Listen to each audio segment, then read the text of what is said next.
Hello everyone, my self Dharmendra Kumar. NTA ने जो latest information bulletin release की, उसमें जो बेसिक बातें आपको बता रखी है वो एक एक करके अपन डिस्कस कर रहे हैं। सो एमबीबीएस और बीडीएस के लिए क्वालिफिकेशन क्या होना चाहिए, क्वालिफिकेशन का जो क्राइटेरिया है वो क्या है, उसके बारे में जो इंफॉर्मेशन बुलेटिन उनमें लिखा है उसको अपन डिस्कस करते हैं यहाँ से।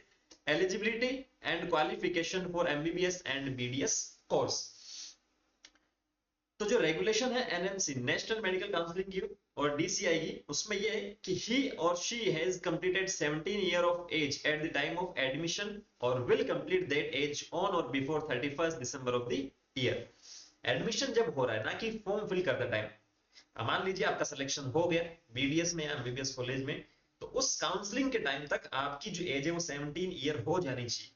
नहीं तो जो ईयर की बात कर रहे हैं उस ईयर का 31 दिसंबर तक हो जानी चाहिए complete admission to the first year of under graduate medical courses.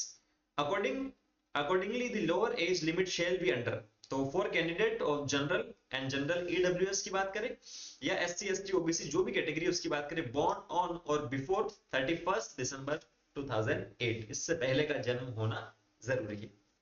Exam दे सकते हो लेकिन काउंसलिंग नहीं करवा सकते। अगर एडमिशन नहीं ले सकते, आपका सिलेक्शन हो भी जाता है, 720 आउट ऑफ 720 आते हैं और आपकी एज 70 नहीं है, तो आप उसके लिए एलिजिबल नहीं रहोगे। अपर एज लिमिट की बात करें तो ये लेटर नंबर था कोई पहले का 9 मार्च 2022 का, received from NMC under graduate medical education board regarding the upper age limit. There is no upper age limit. किसी भी प्रकार की कोई भी अपर एज लिमिट नहीं है नीट एग्जाम देने के लिए। आप 30 के हो, 40 के हो, 45 के हो, तब भी एग्जाम दे सकते हो। Indian citizens, overseas citizens of India, OCI, intending to pursue undergraduate medical courses in a foreign medical dental institute also need to qualify for NEET UG। आपको बाहर से आप करना चाहते हो एमबीबीएस या बीडीएस, तो नीट यूजी आपको क्वालिफाई करना पड़ेगा। क्वालिफाइंग जो मार्क्स है वो लेके आने पड़ेंगे। अब क्राइटेरिया फॉर एनआरआई, ओसीआई और फॉरेन नेशनल्स की बात करें तो नॉन रेजिडेंस इंडियंस, एनआरआई जिसे अपन कहते हैं, overseas citizens of India and foreign nationals are eligible for admission in medical dental colleges subject to rules and regulation framed by the respective state governments, institutions and government of India।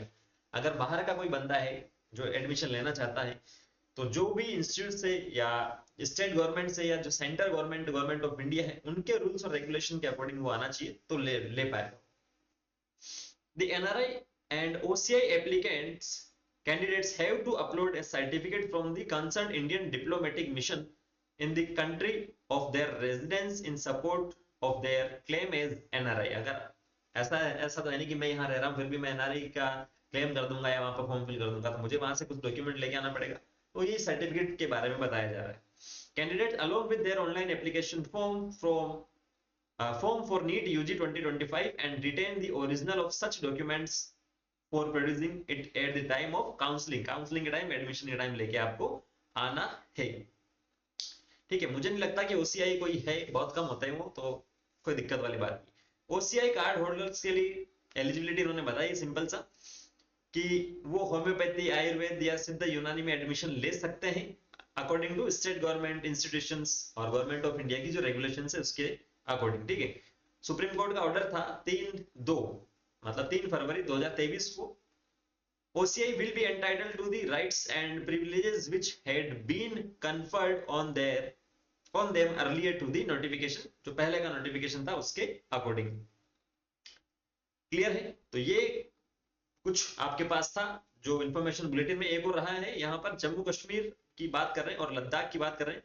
तो students from UT of JK, J&K and Ladakh are eligible for 15% all India quota seats and the candidates from respective UTs can participate like other state। तो ये भी ले सकते हैं, कोई बड़ी बात नहीं है।